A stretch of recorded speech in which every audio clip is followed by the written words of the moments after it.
नमस्कार साथियों, आप सभी का स्वागत है। I hope and pray you all are doing great in your life. आज की इस क्लास में मैं जो टॉपिक आपके सामने लेकर आया हूँ वो है कैश फ्लो स्टेटमेंट। हमारे जो विद्यार्थी क्लास 12th में या बीकॉम बीबीए या एमबीए उसमें मैनेजमेंट अकाउंटिंग नाम का जो सब्जेक्ट आता है उसका एक बड़ा महत्वपूर्ण टॉपिक है कैश फ्लो स्टेटमेंट। महत्वपूर्ण इसलिए कह रहा हूँ क्योंकि कैश के महत्व को बिजनेस में उसी तरह बताया गया है जिस तरह किसी शरीर में रक्त का, ब्लड का महत्व होता है। जैसे एक मनुष्य को अपने ब्लड के फ्लो को जानना बहुत जरूरी है कि ब्लड प्रेशर हाई है या low, it may create disease like hypertension. उसी तरह there can be hypertension in a business if there is a no flow of there is no proper flow of cash in a business। तो cash के flow को जानना एक बहुत महत्वपूर्ण है। और वैसे भी कहा गया है कि सर्दियों में सूरज का जिस तरह घंटों तक इंतजार किया जाता है, गर्मियों में उसी सूरज का तिरस्कार किया जाता है। कहने का मतलब क्या है कि ये संसार जरूरत के नियम पर आधारित है। हमें किसी चीज की उतनी ही कीमत होगी जितनी उसकी ज़रूरत होगी।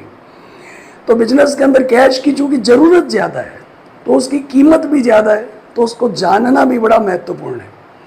तो चलिए इसी कड़ी में आगे बढ़ते हैं।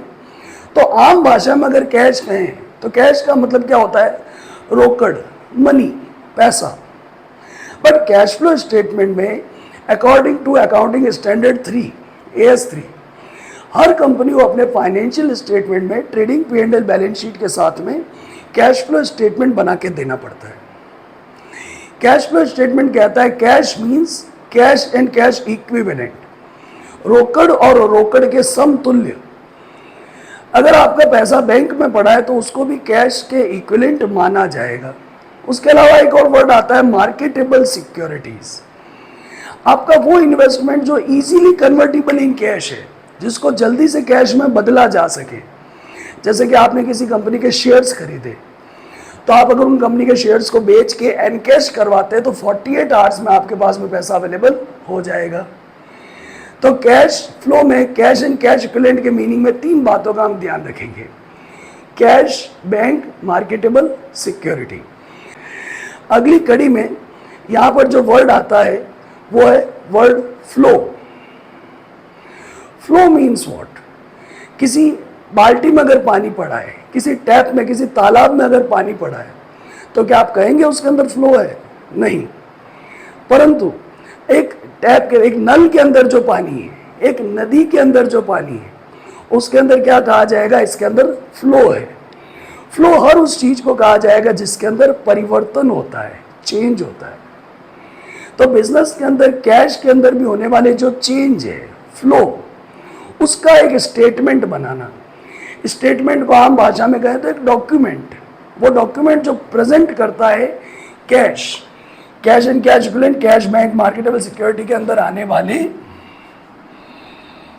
चेंजेस का।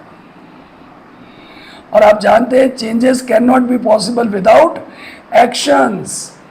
किसी भी चेंज के लिए हमें एक्शन लेना जरूरी है।